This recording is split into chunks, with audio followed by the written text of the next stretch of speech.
Louons le Seigneur. Êtes-vous prêts à écouter la parole de Dieu? Très bien.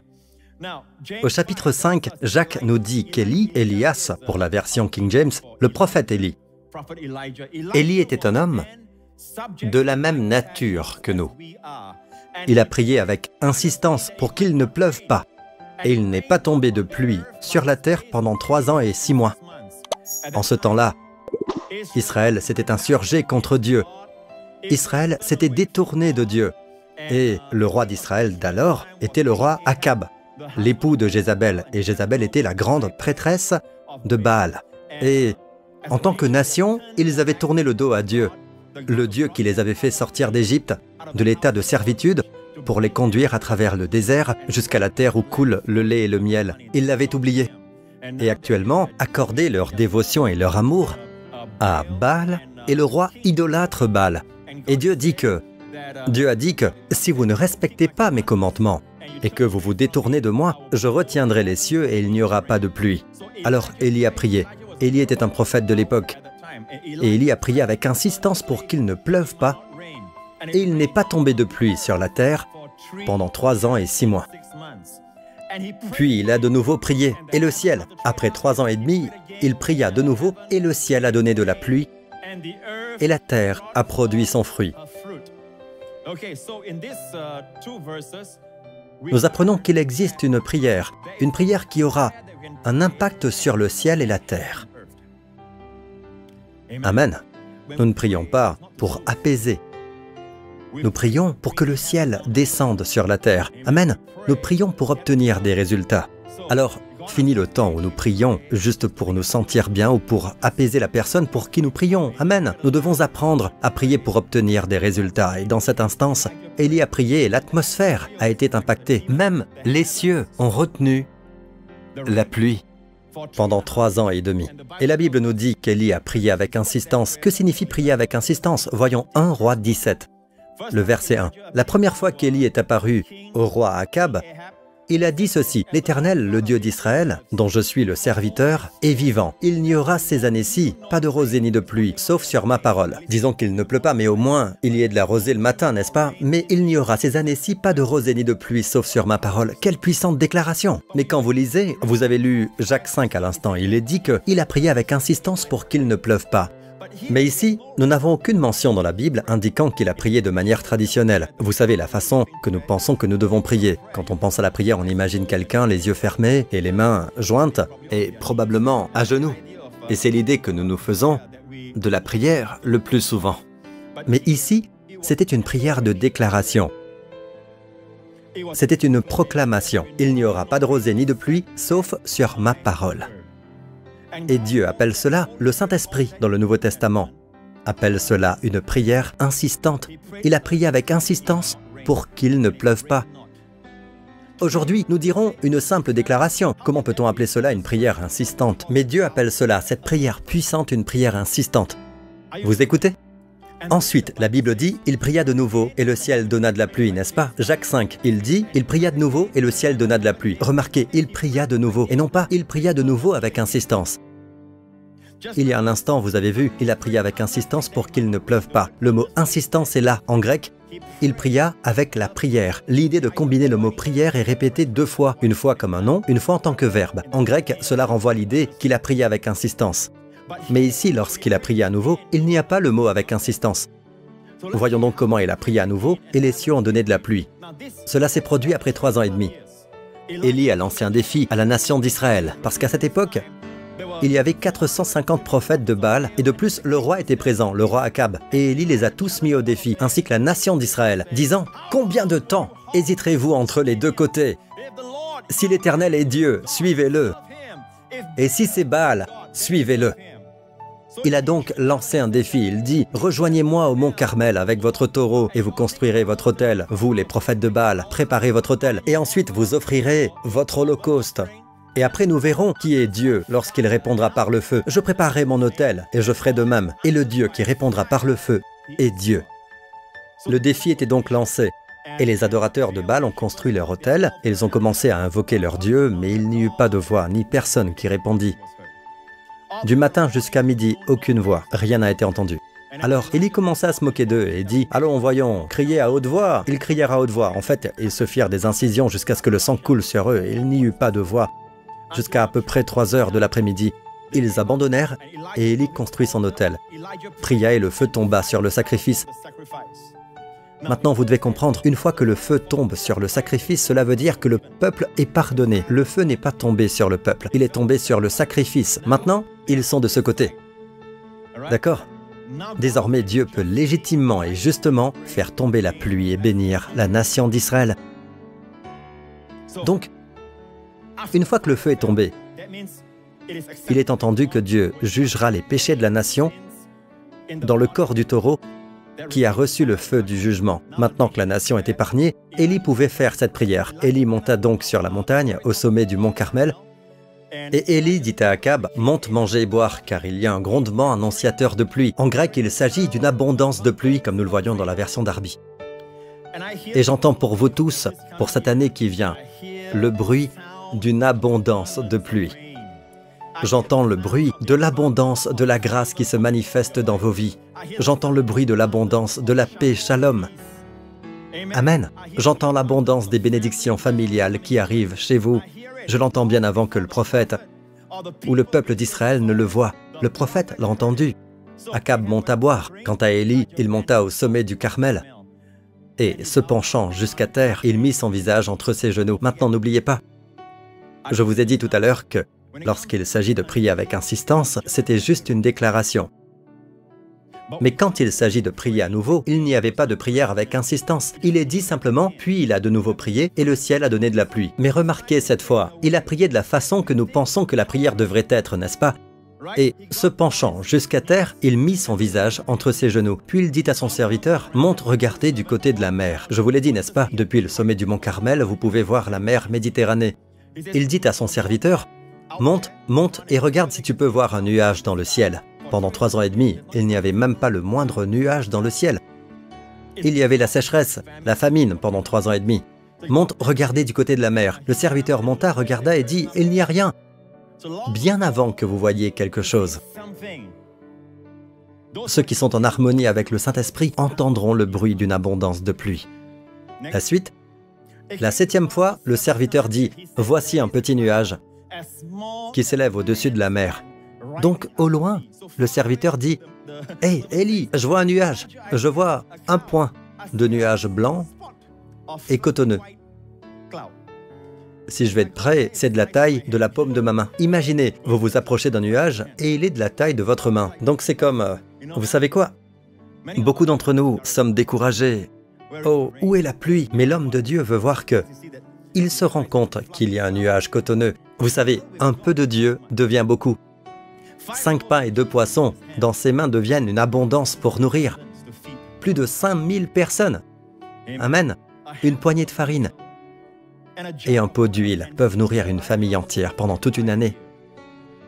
Amen. Et ici, un petit nuage avec Dieu à l'intérieur. Amen. Apportera une tempête de pluie. Regardez ce qui s'est passé. Le serviteur dit, et je paraphrase, « Il y a un petit nuage de la taille de la paume de ma main. » Et il dit, « Monte, dire à Akab.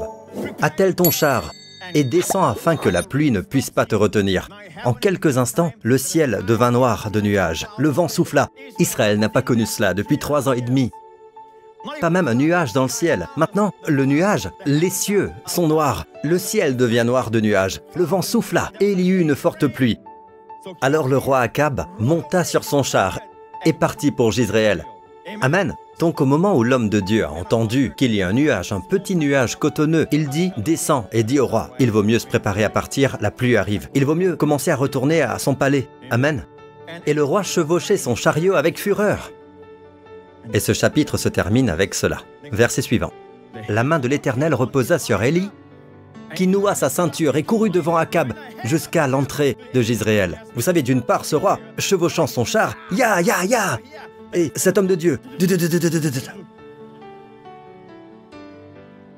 ne sais pas quel âge avait Élie à ce moment-là, mais laissez-moi vous dire ceci. Lorsque la puissance de Dieu vient sur vous, vous courez sans vous épuiser, vous marchez sans vous fatiguer. Même les adolescents trébucheront Et les jeunes gens se fatiguent. Être jeune et en forme physiquement ne peut rien changer à cela. Même les jeunes gens tomberont et les jeunes gens se fatigueront. Mais laissez-moi vous dire ceci. Ceux qui comptent sur l'Éternel renouvellent leurs forces. Ils prennent leur envol comme les aigles. Ils courent sans s'épuiser. Ils marchent sans se fatiguer. Ceux qui comptent sur l'Éternel, comme vous. En ce moment même, vous venez dans la maison de Dieu, ainsi vous attendez le Seigneur, vous échangez votre force, qui est une force naturelle, comme Jacob l'a fait, pour sa force qui ne connaît jamais la fatigue. Loué soit Dieu. Maintenant, je veux vous montrer ceci. Revenons à Jacques. Prier avec insistance est en fait une prière de déclaration, mais Dieu y attache tellement d'importance qu'il nous dit que prier avec insistance, c'est lorsque nous faisons une déclaration de foi. Une déclaration de foi est une prière avec insistance. Mais remarquez que lorsqu'il a prié après que le feu soit tombé, cela signifie que le jugement est passé. Maintenant vient le temps de la bénédiction. Vous savez, il a dû mettre sa tête entre ses genoux et prier de la manière traditionnelle à laquelle nous pensons. Et le Saint-Esprit appelle cela simplement prier à nouveau. La première est prier avec insistance, et là, c'est prier à nouveau, juste une simple prière. Mais dans notre tête, nous pensons que cette prière est plus intense que la première. Si en ce moment je me tiens ici et que je déclare alors que vous voyez quelqu'un à genoux en train de prier, vous direz probablement cette personne prie, pasteur, vous ne priez pas. Mais réalisez-vous une chose. Ce que vous faites lorsque vous déclarez, c'est ceci en fait. Vous vous associez à Dieu. Et si Jésus a enlevé nos maladies, nos affections, et il a enlevé notre dépression, il a été blessé, il a reçu le châtiment pour que nous ayons la paix. Ainsi, il a enlevé notre dépression, nos angoisses, nos inquiétudes, nos soucis ainsi que nos maladies physiques, ainsi que toutes nos douleurs, mentales, émotionnelles également. Il a tout pris sur lui. Si je crois qu'il les a enlevés, et la Bible dit qu'il les a enlevés, alors je ne prierai pas des prières comme celle-ci, comme un esclave. « Oh Père, oh mon Dieu, s'il te plaît, guéris mon fils, oh guéris ma fille, je t'en prie Seigneur, s'il te plaît, fais cela, fais cela. » Parce que cette prière nie tout ce que Jésus a fait. Cette prière dit essentiellement que Dieu n'est pas convaincu et que Dieu est le problème. Si Dieu veut donner, il peut donner. C'est pourquoi cette prière n'est pas exaucée. J'espère que cela répond à certaines de vos questions. Amen. Lorsque vous priez ainsi, le Saint-Esprit est appelé l'Esprit de vérité. Il ne peut pas témoigner en faveur de ce genre de prière. Il témoigne de la vérité. Il est l'Esprit de vérité, mais lorsque vous priez, vous déclarez. Quand vous déclarez par exemple que quelqu'un a un problème de dépression, puis vous dites au nom de Jésus, esprit impur de la dépression, libère cette personne et libère sa pensée au nom de Jésus. Amen. Vous déclarez que Dieu n'est pas le problème. Le pouvoir des ténèbres est celui qui retient sa bénédiction. Ensuite, vous êtes en partenariat avec Dieu. En essence, vous dites que Dieu n'est pas celui qui donne le problème. Dieu est votre solution. Est-ce que vous écoutez, peuple de Dieu? Laissez-moi l'expliquer autrement, d'accord? Sous l'Ancienne Alliance, avant l'arrivée de Jésus, le jugement était facile. La bénédiction était difficile. Remarquez, lorsqu'Élie a prononcé un jugement, pendant 3 ans et demi, il n'y aura ni pluie ni rosée. C'était facile, pourquoi? Sous la loi, Dieu dit, si vous observez tous mes commandements, alors je vous bénirai. Mais tout signifie tout. Mais si vous ne respectez pas un seul, alors la malédiction s'abattra. Et c'est pourquoi ceux qui se targuent d'être dans le Seigneur ne se rendent pas compte combien la loi de Dieu est impressionnante. Ceux d'entre nous qui croient en la grâce de Dieu ont un immense respect pour la loi de Dieu. Je suis en faveur de la loi, mais pour la raison pour laquelle Dieu a donné la loi. Et Dieu n'a jamais donné la loi pour que les hommes la respectent. Dieu a donné la loi pour révéler à l'homme. Êtes-vous avec moi jusqu'ici? Donc Dieu dit, si vous observez tout, je vous bénirai. Je ferai tomber la pluie pour bénir vos récoltes. Vous prêterez et non emprunterez. Amen. Vous serez la tête et non la queue. Mais si vous observez tous mes commandements, mais si vous échouez à en respecter un seul, la malédiction s'abattra, le jugement tombera. Je retiendrai les cieux pour qu'ils ne donnent pas leur pluie, et cela affectera vos récoltes. Alors vous emprunterez et vous ne prêterez pas. Vous serez la queue et non la tête. Alors devinez quoi? Dans l'Ancienne Alliance, ils passent le plus clair de leur temps à quoi? Dans la bénédiction ou le jugement? Le jugement. Et c'est pourquoi dans l'Ancienne Alliance, le jugement et la malédiction s'abattaient facilement. La bénédiction était difficile. Comprenez-vous pourquoi il était facile pour Élie, sous l'Ancienne Alliance, de dire qu'il n'y aurait ni rosée ni pluie? Parce qu'il était en accord avec la parole de Dieu. La parole de Dieu dit Si vous vous détournez de moi, les cieux retiendront leur pluie. » Donc, Élie le savait, Élie l'a déclaré. C'est une prière insistante. Mais lorsqu'il a demandé la bénédiction par la suite, il a prié encore et encore et encore. Maintenant, tout a changé grâce à la croix. J'ai dit tout a changé grâce à la croix. Depuis la croix de Jésus-Christ, écoutez, la bénédiction est facile. Savez-vous pourquoi? Cela ne dépend plus de votre obéissance, mais repose sur l'obéissance victorieuse de Jésus à la croix. Par son obéissance, nous sommes rendus justes, et les justes seront florissants et prospéreront, et seront toujours verts, amen, comme le palmier, comme le cèdre du Liban. Non, je ne vous demande pas d'applaudir, je m'encourage simplement, d'accord? Je m'exprime, c'est tout. Dieu soit loué, je m'enthousiasme. Et la Bible dit que vous êtes justes. Et toutes les bénédictions des justes, écoutez attentivement, sous la nouvelle alliance, grâce à ce que Jésus a accompli par sa mort, son ensevelissement et sa résurrection.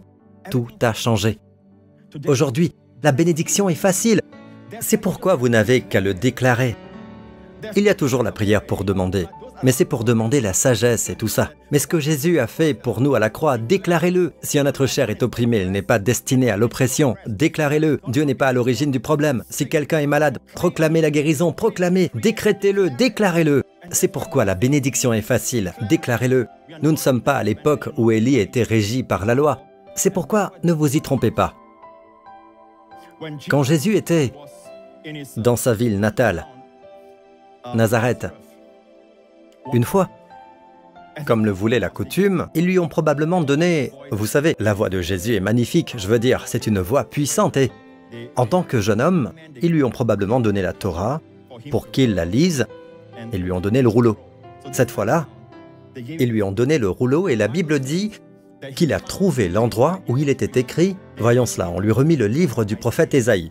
C'était la lecture du Shabbat pour cette semaine-là et la Bible dit que Jésus a ouvert le rouleau du livre d'Ésaïe. Et Jésus a lu ceci: « L'Esprit du Seigneur est sur moi. » C'est aussi dans Ésaïe 61 dans votre Bible. Parce qu'il m'a consacré par onction pour annoncer la bonne nouvelle aux pauvres. Quelle est selon vous la bonne nouvelle aux pauvres? Réfléchissez-y, d'accord? Il m'a envoyé pour guérir ceux qui ont le cœur brisé, pour proclamer aux prisonniers la délivrance et aux aveugles le recouvrement de la vue, pour renvoyer libres les opprimés, pour proclamer une année de grâce du Seigneur. Le mot « acceptable » est un très beau mot riche en hébreu, appelé « ratzon ». Ratzon est un état où la faveur de Dieu est abondante et débordante. Ainsi, c'est une année de ratzon du Seigneur, le ratzon du Seigneur, l'année où les faveurs de Dieu abondent largement. Et ensuite, la Bible dit que Jésus a fermé le livre. Je vais vous montrer maintenant la référence dans le livre d'Ésaïe. D'accord? Côte à côte. Jésus a lu pour proclamer une année de grâce du Seigneur. Ensuite, il roula le livre.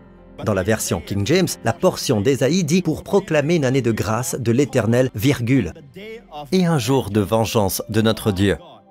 Il y a donc un jour de vengeance qui vient, où tout ce qui n'est pas conforme à la loi sera puni, où chaque péché sera traité.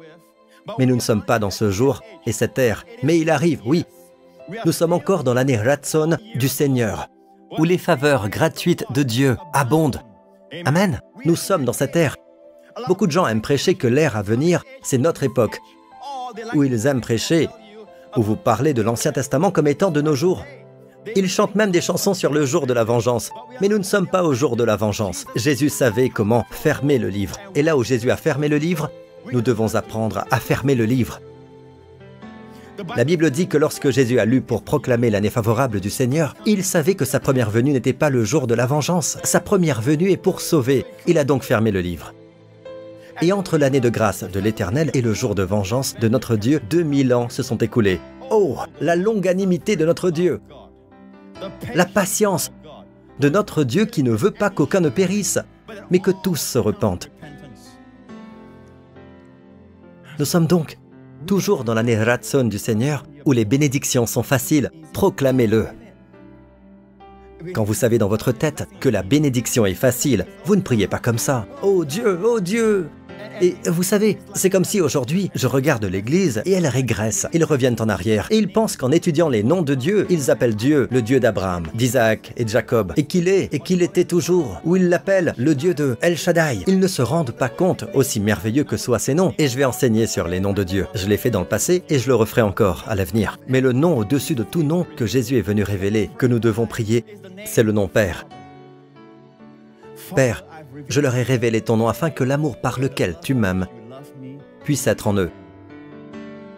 Père Saint, garde-les en ton nom. Garde mes disciples, ceux qui croient en moi, fidèles à leurs paroles dans le futur, et même nous tous, garde-les, protège-les. Comment? Par ton nom. Donc, plus nous disons Père, plus nous sommes protégés.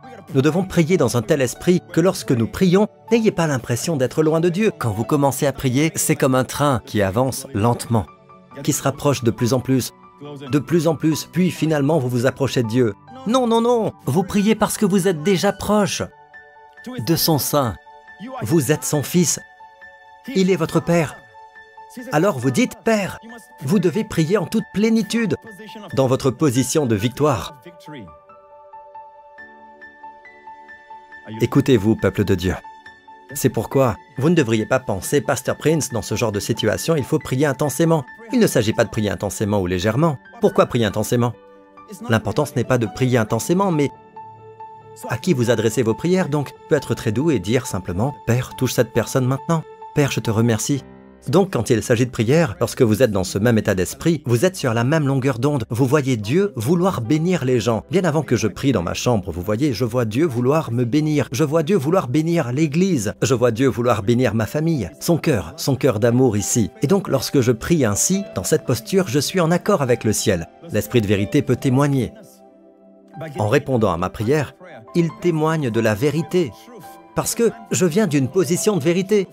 Mais si je prie ainsi, « Oh Dieu, Dieu », comme si c'était Dieu qui avait besoin d'être persuadé. « Oh Dieu, s'il te plaît, sois miséricordieux, Seigneur. Mon enfant est très malade, Seigneur. S'il te plaît, ne lui ôte pas la vie. S'il te plaît, Seigneur. » Même une tierce personne qui regarde cela, même un enfant couché là parce qu'il est malade. Vous voyez ce que je veux dire? Vous savez, vous donnez à l'enfant une fausse idée de Dieu. Il y a une histoire vraie d'une mère qui priait. Celle d'un père qui priait, vous savez, dont l'enfant était malade. Et il a prié, « Mon Dieu ». Et nous, parents, nous avons tous vécu une telle situation, car nous aimons tellement notre enfant. Et nous le voyons souffrir, pleurer et tout ça, et le papa a prié, « Si seulement tu pouvais renvoyer cette maladie sur moi. Laisse-moi la porter. » Et le Seigneur dit, le Seigneur le réprimanda en disant, « Ne sais-tu pas? J'ai fait cela. Jésus a porté nos maladies. » Donc, notre prière doit consister à le déclarer. « Sois guéri, fièvre, va-t'en au nom de Jésus. » Goitre, meurs au nom de Jésus. Amen. Sois guéri au nom de Jésus. Mais Pasteur Prince, j'ai déjà déclaré auparavant, mais rien ne s'est passé. Alors Jésus vous a conseillé dans Luc 17. Les apôtres dirent au Seigneur, « Augmente notre foi. » Quelle est la demande? Augmente notre foi. La réponse de Jésus est la suivante. Le Seigneur dit, « Si vous aviez de la foi comme un grain de moutarde. » Quelle est la demande? La demande était la suivante. « Seigneur, augmente notre foi. » La réponse de Jésus était, « Si vous avez de la foi comme un grain de moutarde, vous direz. » En d'autres termes, peu importe si vous avez une petite foi, la graine de moutarde est la plus petite de toutes les graines. D'accord? Et qu'a dit Jésus?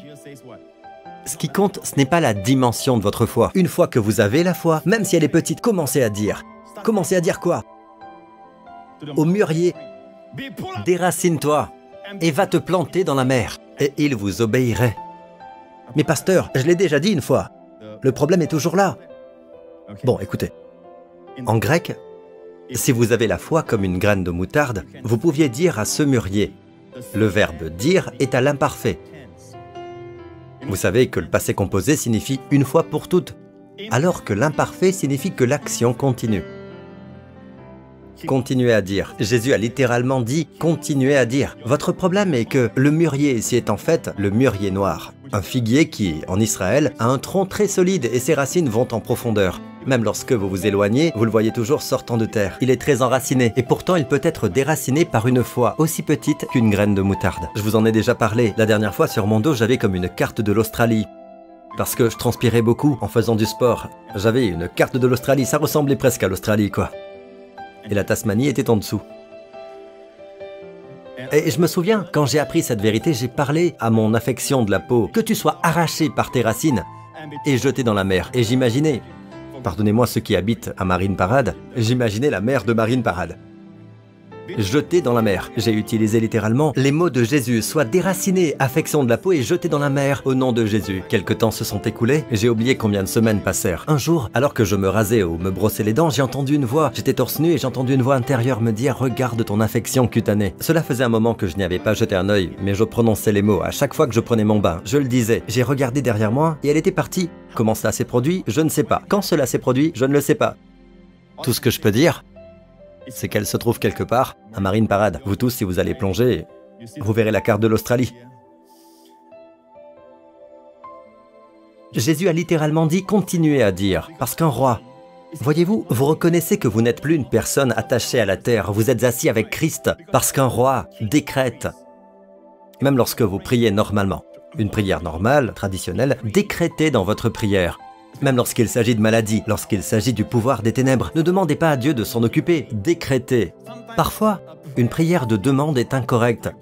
Par exemple, lorsque Moïse a crié à Dieu, la mer Rouge était devant lui, et les armées égyptiennes étaient en marche derrière eux, et il a crié à Dieu, « Dieu, à l'aide !» Et Dieu dit, « Pourquoi ces cris ?» Étrange, non? Qu'est-ce que tu as dans ta main? La verge. Pour nous, c'est le nom de Jésus. Utilise-le. Et Moïse a pointé, et vous savez ce qui s'est passé. Dieu a ouvert la mer Rouge. Donc nous avons l'autorité, mais nous crions à lui. Imaginez un officier, d'accord? Avec son uniforme d'officier et tout ça. De la main, il veut faire arrêter un camion de 3 tonnes. Imaginez, il lève la main, mais le camion de 3 tonnes passe quand même. À nouveau, il lève la main, un autre camion de 3 tonnes passe. Vous savez, le gros camion qui passe. Est-ce qu'il appelle son bureau et dit « Hé, patron, monsieur, ils veulent pas s'arrêter ?» Non, vous ne faites pas ça. Vous utilisez votre autorité, d'accord? Vous vous tenez au milieu. Soit il vous écrase ou... Mais vous utilisez votre autorité, d'accord? Amen. Vous n'appelez pas votre bureau, vous perdriez votre emploi, ou vous serez réprimandé, non? Amen. Et c'est le problème, quand Dieu regarde en bas, c'est l'image que nous renvoyons. D'accord? Maintenant, je veux conclure avec cette histoire étonnante d'Élie. Revenons à l'histoire d'Élie et au défi. Élie dit au prophète de Baal, « Choisissez pour vous l'un des taureaux et préparez-le les premiers, puisque vous êtes les plus nombreux. Ensuite, faites appel au nom de votre Dieu, mais n'allumez pas le feu. » Ils prirent le taureau qu'on leur donna et le préparèrent. Puis ils firent appel au nom de Baal depuis le matin jusqu'à midi en disant « Baal, réponds-nous » Mais il n'y eut ni voix ni réponse, même s'ils sautaient devant l'autel qu'ils avaient érigé. À midi, Élie se moqua d'eux et dit « Donc ils avaient prié du matin jusqu'à midi, aucune voix.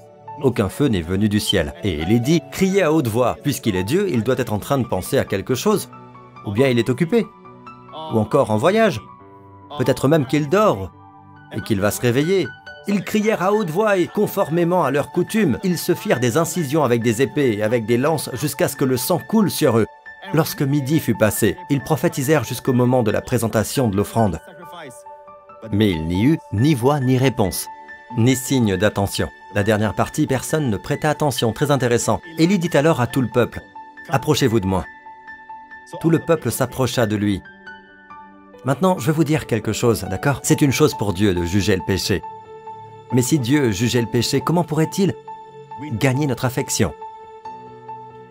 Dieu était confronté à un dilemme dans ce sens. Dieu devait non seulement juger le péché, car Dieu ne peut pas nous pardonner en toute justice s'il n'a pas jugé nos péchés.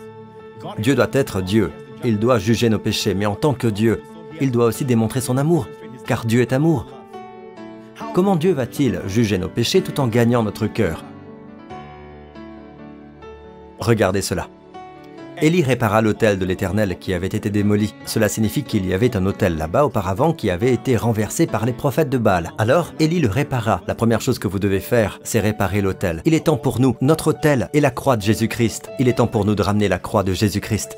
Il ne s'agit pas de prendre cette position ou telle autre position. Prenez position pour la croix. La croix est le symbole que Dieu aime le monde et que Christ est mort pour nos péchés. Et la Bible dit, il prit 12 pierres. Dites 12 pierres. Regardez ceci, d'après le nombre des tribus issues des fils de Jacob, à qui la parole de l'Éternel était venue en disant « Tu t'appelleras Israël ». Avec ces pierres, il reconstruisit un autel au nom de l'Éternel. Verset suivant, s'il vous plaît. Il arrangea le bois, coupa le taureau en morceaux et le plaça sur le bois. Puis il dit « Remplissez d'eau 4 cruches et versez-les sur l'holocauste et sur le bois. » D'accord? 4 cruches, rappelez-vous de cela. Ensuite, il dit, et ils le firent une deuxième fois. 4 cruches, ils l'ont versé sur l'autel. C'est presque comme si... Quel était le défi? Le Dieu qui répond par le feu est Dieu. C'est presque comme s'il s'était dit, rendons la tâche difficile pour Dieu. Versez de l'eau, 4 barils d'eau, allez-y. D'accord? Et ils l'ont versé, ils l'ont fait 3 fois. Il dit, faites-le une 3e fois. Et ils le firent une 3e fois. L'eau coula tout autour de l'autel. Et l'on remplit aussi d'eau le fossé. Dans l'Ancien Testament, quand on lit l'Ancien Testament, il s'agit souvent d'une préfiguration. C'est un type des vérités du Nouveau Testament. De quoi les 4 barils et les 3 temps sont-ils le symbole? Les 12 pierres représentent la nation d'Israël dans son ensemble. Elles représentent l'amour que Dieu leur porte, bien avant qu'il y ait 12 tribus et bien avant les 12 fils. Dieu a choisi un homme et Dieu a aimé cette nation depuis toujours. Dieu les a aimés. Mais les 4 barils et les 3 fois, 4 fois 3, c'est quoi? 12. Cela démontre à quel point Dieu les aime. Ils ont essayé de jeter de l'eau froide sur l'amour de Dieu. C'est peut-être de là que vient l'idée de la douche froide. Ils ont essayé de verser de l'eau froide sur l'amour de Dieu. Ils ont fait de leur mieux pour supprimer l'amour de Dieu. Salomon l'a dit ainsi dans le Cantique des Cantiques. Les grandes eaux ne pourront pas éteindre l'amour, ni les fleuves le submerger. Amen. Si cette fille que vous poursuivez vous rejette à nouveau en disant « Pourquoi tu continues de m'embêter comme ça ?» Vous pouvez répondre « Les nombreuses eaux ne peuvent éteindre l'amour. » Et si elle prend le seau et vous le jette à la figure, chut. Alors vous dites « Ni les inondations ne peuvent le noyer. » Cependant, si j'étais à votre place, j'oublierais cette fille. D'accord, beaucoup d'eau ne peuvent pas. Revenons à l'histoire. Alléluia. Donc, 4 cruches d'eau, fais-le 3 fois. Il y a une très belle signification à tout cela. Et le verset suivant, s'il vous plaît.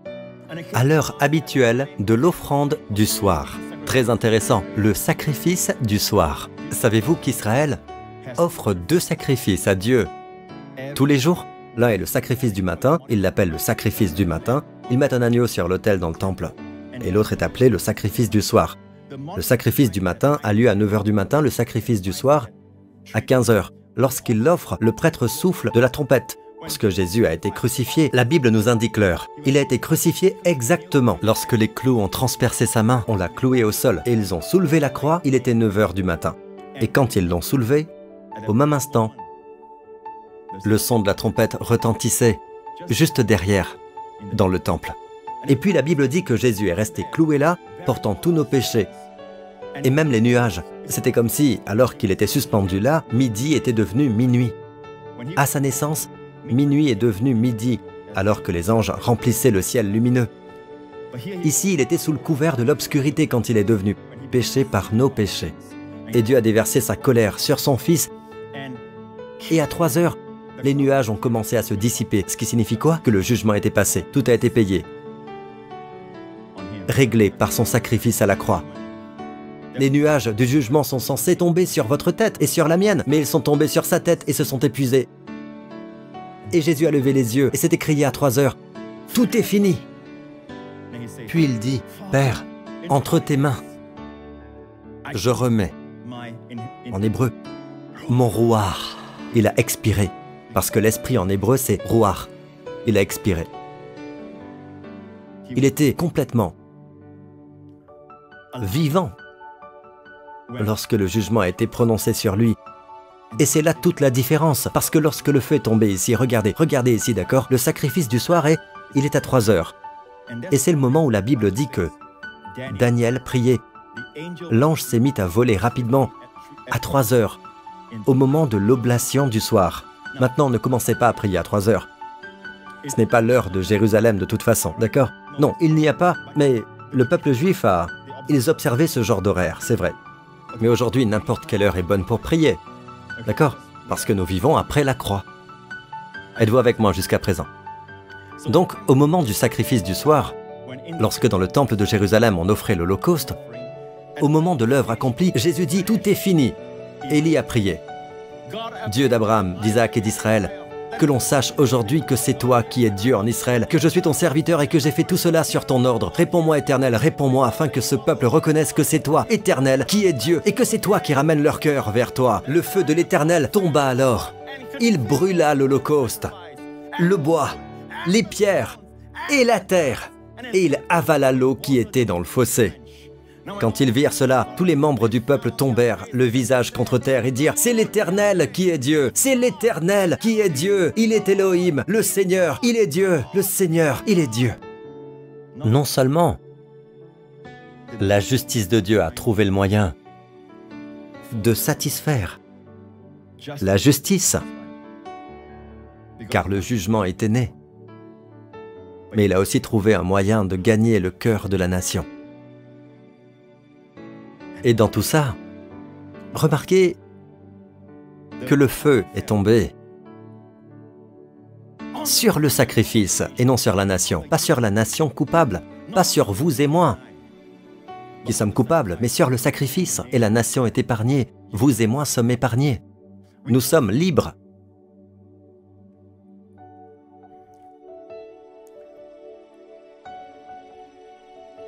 La seule différence, contraste, parce que le type est toujours inférieur par rapport à la substance, la croix. C'est un type de la croix. La seule différence est ceci. Au Carmel, le feu du jugement de Dieu a consumé l'Holocauste. Le feu a consumé non seulement l'Holocauste, mais aussi les 12 pierres et tout cela. Tout a disparu. Il y a certains d'entre vous qui vont au mont Carmel. Je vous vois marcher autour à la recherche des pierres. Elles ne sont pas là. Allez lire votre Bible et voyez ce qui s'est passé. Tout fut consumé. Mais au Carmel, le feu du jugement a consommé l'Holocauste. Au Calvaire, le sacrifice a consumé le jugement. Et c'était crié, c'est fini. Le jugement était achevé, épuisé dans son corps. Mais il était encore vivant pour crier, c'est fini. Le sacrifice est maintenant plus grand que le jugement.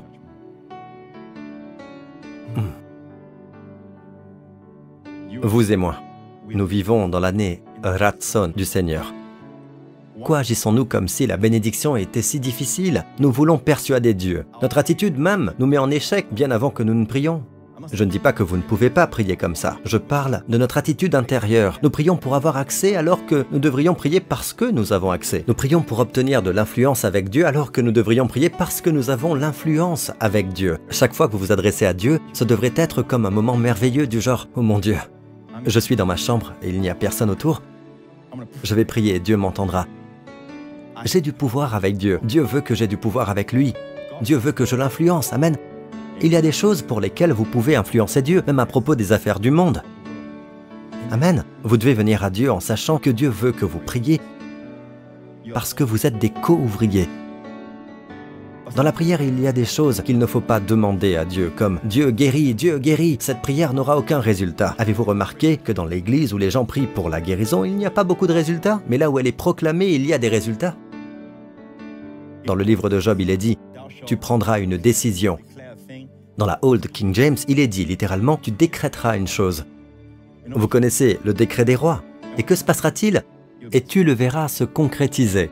La lumière brillera sur tes chemins. Souvent, nous aimerions avoir de la lumière dans telle situation. Nous ne savons pas quoi faire. Mais ce n'est qu'après avoir déclaré que vous saurez quoi faire. Déclarez d'abord et la lumière brillera.